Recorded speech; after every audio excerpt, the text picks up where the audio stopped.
तो हेलो दोस्तों, आज हम बात करने वाले हैं ग्रहों से संबंधित इम्पोर्टेंट बातें। ध्यान से देखते जाइए। मेरी मेहनत तभी सफल होगी जब आप इस वीडियो को लास्ट तक देखोगे। मैं 100% गारंटी लेता हूँ। दिमाग गुर्दे फेफड़े में स्कैन करा कर दूंगा। आने वाली 20 मिनटों के लिए एक स्थान पर बैठ जाइए।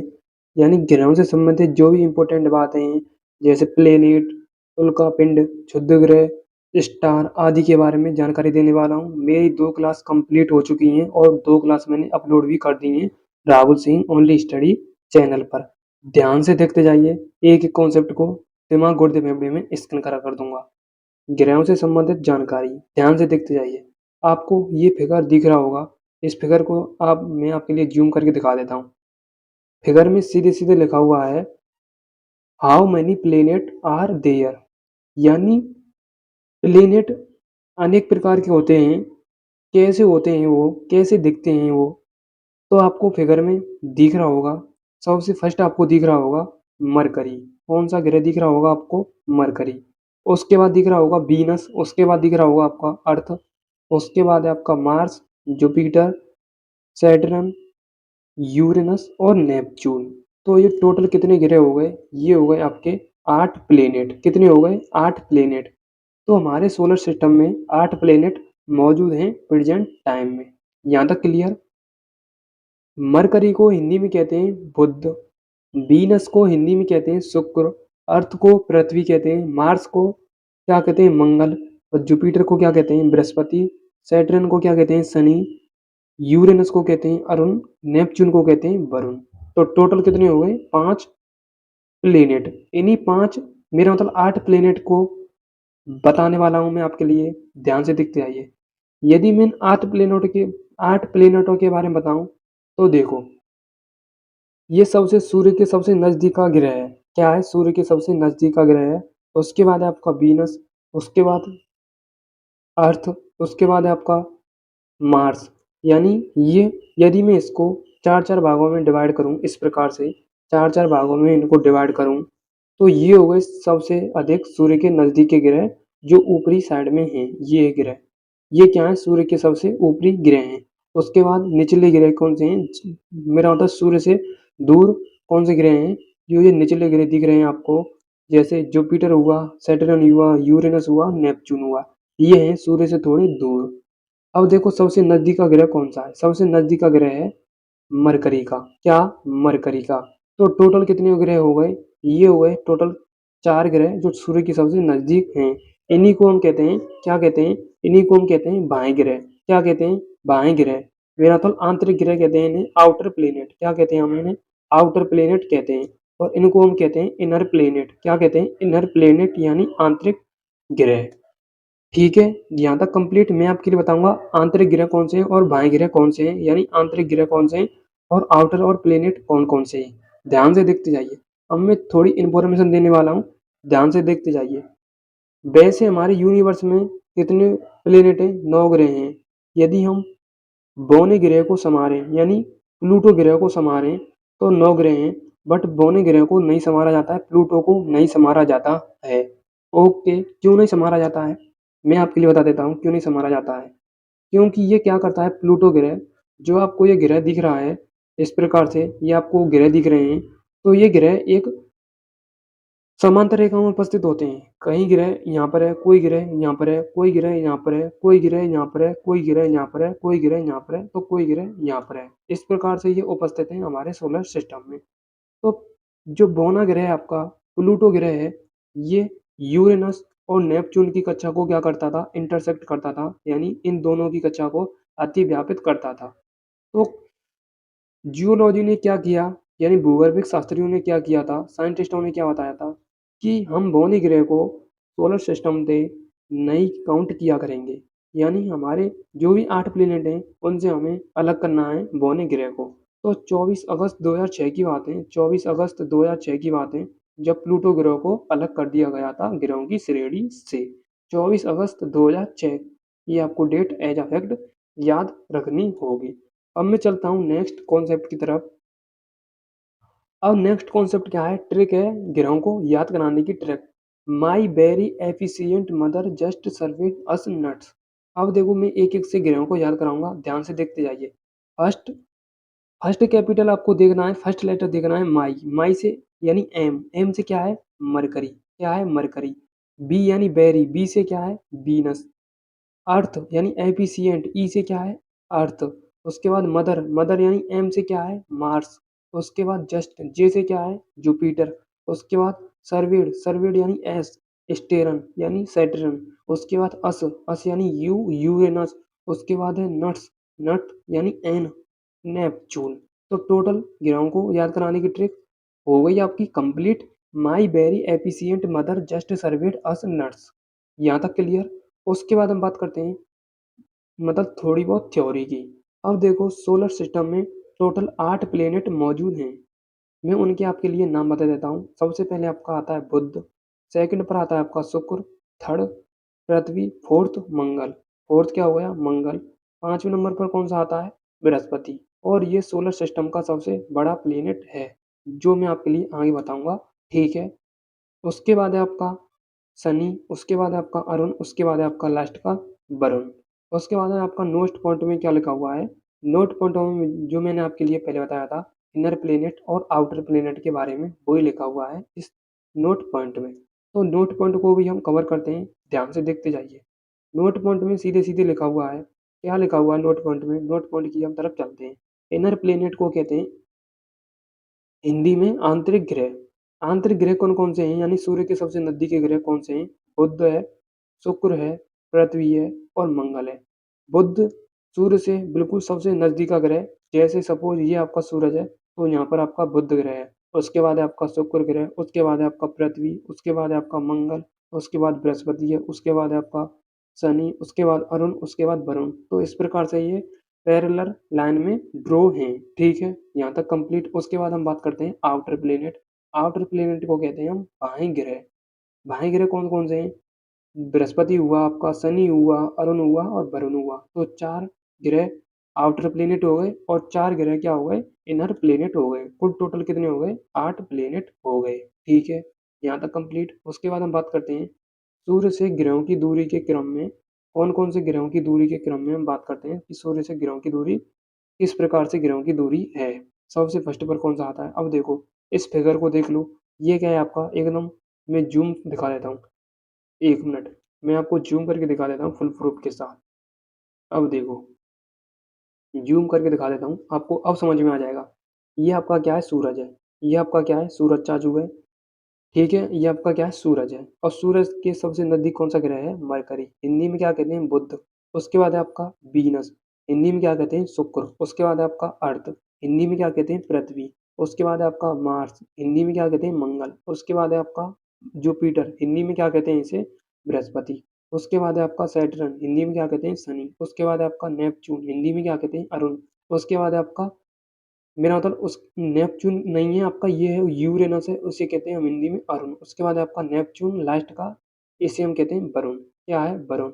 और यहीं पर पीछे की साइड में बौना ग्रह है जिसको हम ग्रहों की श्रेणी से हटा दिया गया है। ठीक है। अब ये ग्रह क्या करते हैं इस प्रकार से सूर्य के दीर्घवृत्ताकार पथ में चक्कर लगाते हैं सूर्य के चारों ओर। ठीक है, यहाँ तक आपको पता चल गया होगा। अब मैं चलता हूँ आगे की तरफ।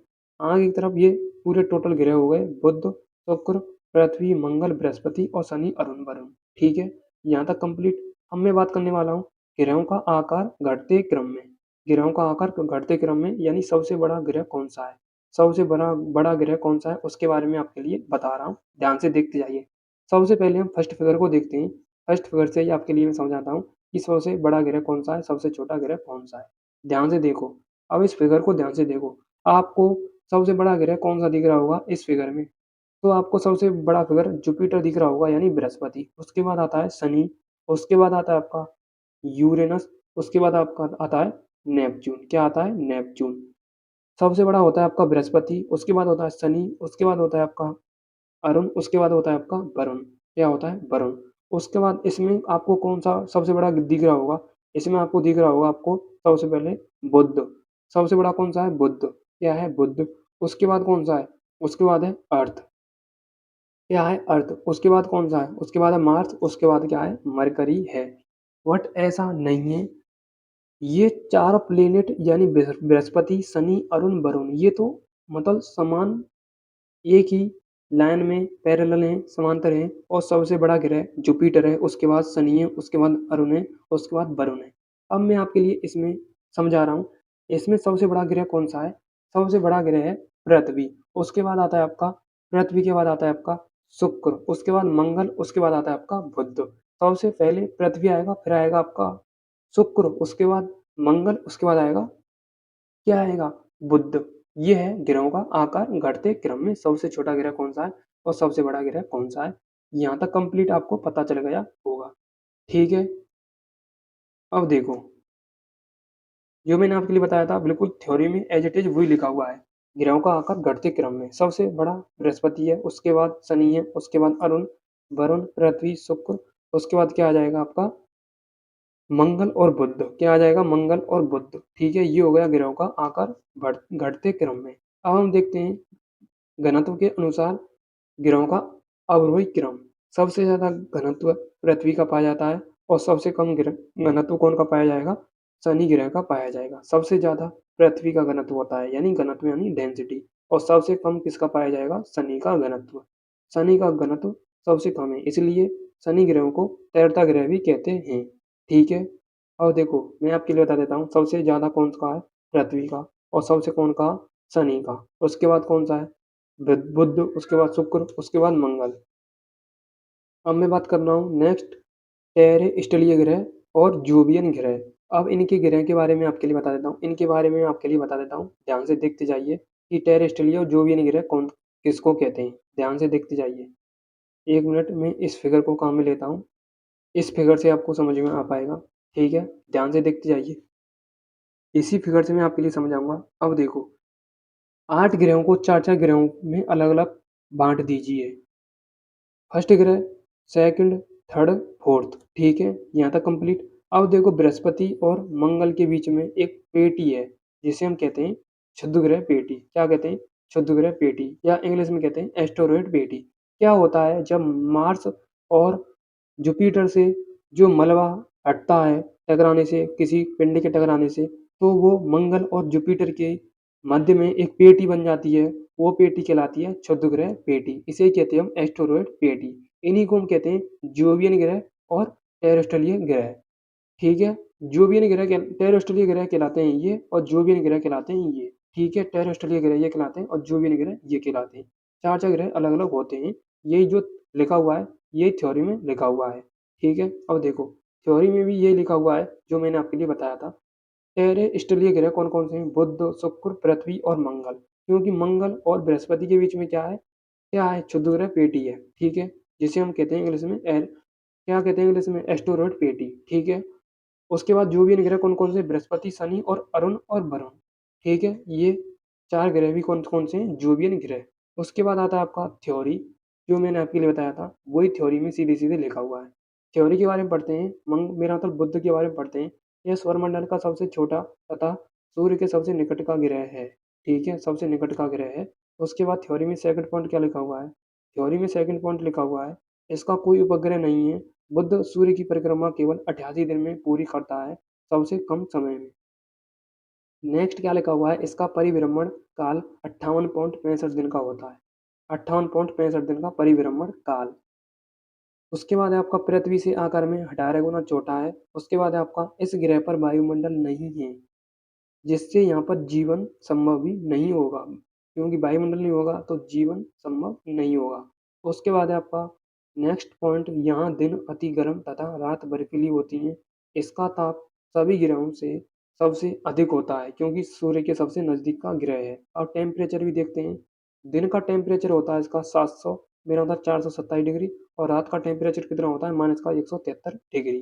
क्यों होता है? मैं आपके लिए समझा देता हूँ दिन का अत्यधिक अधिक क्यों होता है और रात का क्यों होता है। ध्यान से देखते जाइए। अब देखो मैं आपके लिए फिगर से ही समझा देता हूँ, फिगर से ही समझा देता हूँ, एक मिनट। इसी फिगर से मैं आपके लिए समझा देता हूँ दिन का और रात का टेम्परेचर क्यों अधिक होता है। अब देखो दिन का और रात का टेम्परेचर क्यों अधिक रहता है, ध्यान से देखते जाइए। अब देखो ये जैसे ही सूर्य के सबसे नज़दीक ग्रह होगा, सबसे बिल्कुल बिल्कुल समांतर होगा, तो इसका टेम्परेचर बिल्कुल अधिक मात्रा में होगा। 427 डिग्री होगा दिन का टेम्परेचर। अब जैसे ही रात आती है तो रात आती है जैसे ही ये चक्कर लगाते हैं सूर्य के चारों ओर, तो ये इसके विपरीत दिशा में आ जाता है। इसलिए यहाँ पर रात होने के कारण इसका -173 डिग्री क्या आ जाता है, टेम्परेचर हो जाता है, बिल्कुल ठंडे में चले जाता है, बर्फीला हो जाता है। जैसे आपने सपोज़ पृथ्वी पर भी यही मतलब सोचा होगा, दिन में इतनी गर्मी पड़ती है और रात में इतनी ठंड क्यों पड़ती है? क्योंकि ये ग्रहों के रोटेट होने के कारण होता रहता है। ठीक है, आई होप आपको यहाँ तक कंप्लीट पता चल गई या हो गई। क्योंकि ये सूर्य के इस प्रकार से गति कर रहे हैं, ये सूरज है तो ये सूर्य के चारों ओर चक्कर लगा रहे हैं, ठीक है, दीर्घवृत्ताकार पथ में। यहाँ तक कंप्लीट पता चल गया होगा, मुझे पूरी उम्मीद है। थ्योरी की तरफ चलते हैं हम, अपनी थ्योरी की तरफ। तो यहाँ तक कंप्लीट। अब इसके टेम्परेचर की बात करते हैं। इस ग्रह का टेम्परेचर 600 डिग्री सेल्सियस होता है, 600 डिग्री सेल्सियस। उसके बाद आता है आपका शुक्र, वीनस, इंग्लिश में क्या कहते हैं, वीनस। यह पृथ्वी का सबसे निकट ग्रह है और सबसे चमकीला ग्रह है, इसे सबसे चमकीला ग्रह भी कहते हैं। उसके बाद है यह सौरमंडल का सबसे गर्म ग्रह है, सौरमंडल का सबसे गर्म ग्रह है। इसका कोई भी उपग्रह नहीं है। और टेस्ट प्लेनेट कौन है सौरमंडल का, क्या है, शुक्र है, शुक्र है, ठीक है।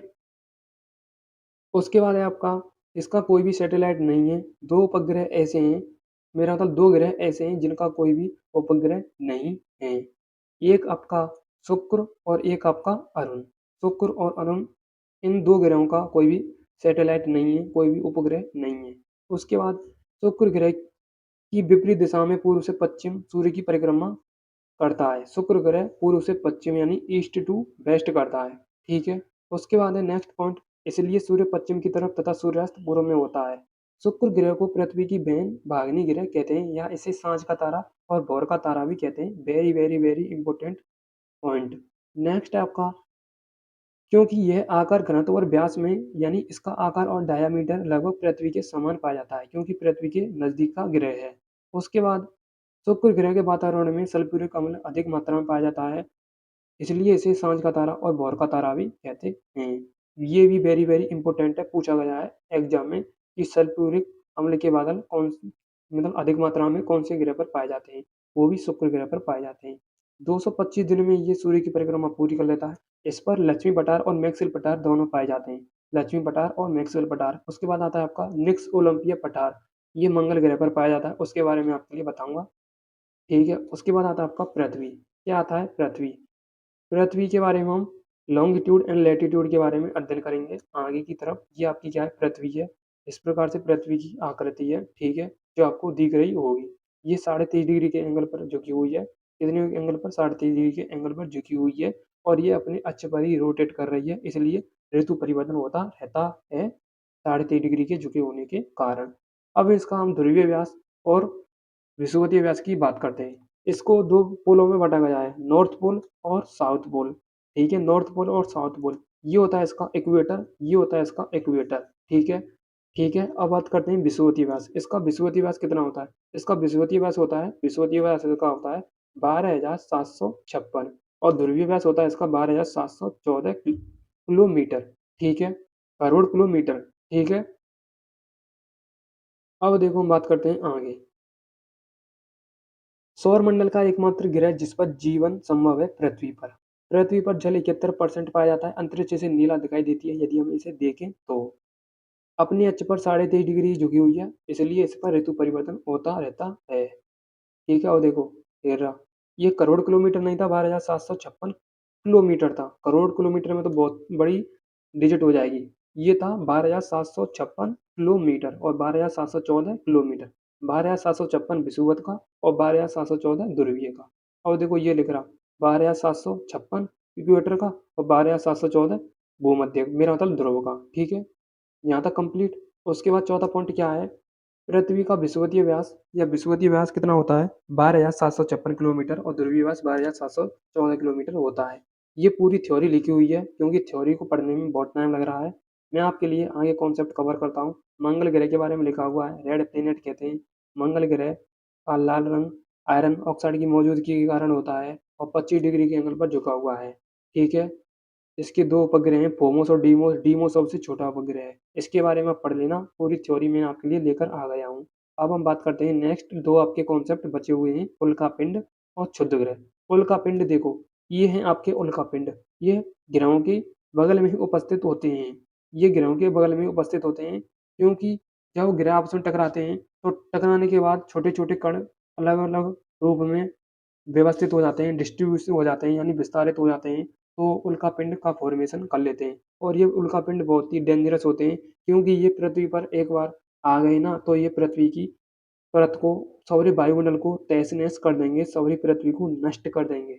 बट ये पृथ्वी पर नहीं टकराते हैं, क्योंकि वायु के फ्रिक्शन के कारण ये जल जाते हैं। ठीक है, यहाँ तक कंप्लीट पता चल गई होगी कि फ्रिक्शन क्या होता है, आपने फिजिक्स में पढ़ा होगा फ्रिक्शन के बारे में। अब देखो थ्योरी में क्या लिखा हुआ है, सूर्य के चारों ओर चक्कर लगाने वाले पिंडों के छोटे छोटे, या पिंड कर लेना यहाँ पर, ठीक है, पिंड कर लेना, पिंडों के छोटे छोटे टुकड़ों को उल्का पिंड कहते हैं, मीटियोर कहते हैं, इंग्लिश में कहते हैं इन्हें मीटियोर।